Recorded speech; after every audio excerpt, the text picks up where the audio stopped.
Islam Ismail, representing National United Youth Council Incorporated, and member of the 1741 project. Wasn't going to come here today, Elizabeth, New Jersey, but I wanted to just put some things on the record. I want to educate folks as we go along.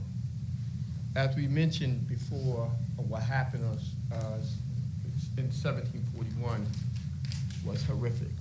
3 African-American slaves were burnt at the stake here in the borough of Elizabethtown. And that part of our history was lost. Our intention is to bring that fruition, to bring that to an understanding amongst the people, of all people, specifically this new generation that's in search for truth, history, and justice. But I want to also make sure that the story be heard by you guys, that you are well informed. Certainly,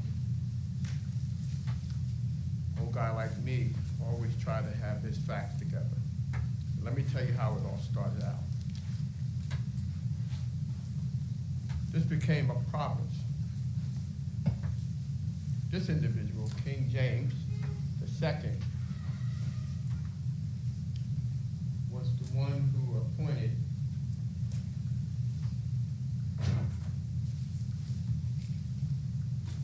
George Carteret to the province. At that time, it was New Netherlands, which encompassed New York, parts of Long Island, New Jersey, Connecticut, and I believe even Delaware.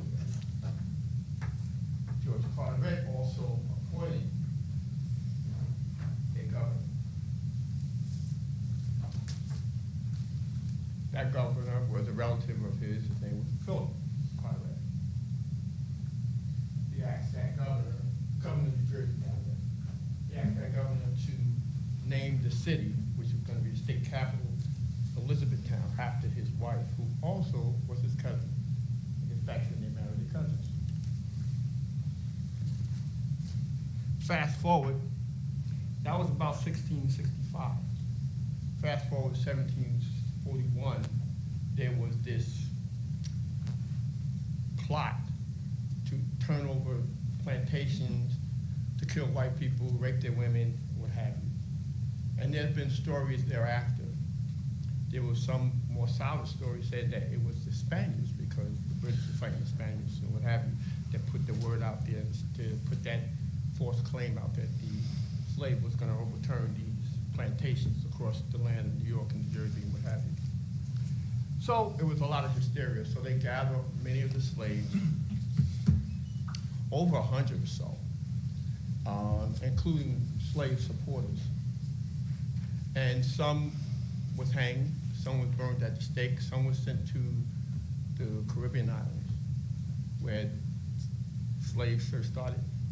And because those were the rough parts, where you send them back and they was slave broken. And what ended up happening is they rounded up at least 3 slaves here in Elizabethtown, and they took them to a court proceeding.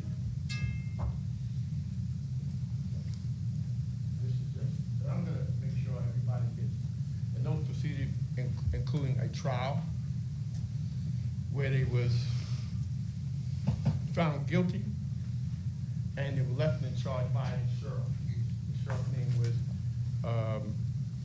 William Chetwood, according to records. William Chetwood set everything up. He also had gotten burning wood by a number of individuals who were then called freeholders. Freeholders were landowners. They made the choices. They was the only one to vote. No women could vote, what have you. And they burnt those individuals at the stake. I put Nathaniel Bono, who was the father of the mayor, can't find which is the mayor, who was also part of a militia group. Those militia groups who wanted to keep the peace. That mayor was a very vicious mayor. He had slaves. He was a part of that crowd that looked similar like this. It was always a crowd. There's always the public trying to burn it. I'm wrapping it up. And this is what it looked like. People will crowd around, they burn them to a crisp. Almost to the point to where the body parts fall off. And they took the parts, and some of them made into souvenirs. So last week, we asked that you guys recognize those, that tragic moment. Time. And we hope the talks continue, and we get to some final resolution. Thank you very much for your time.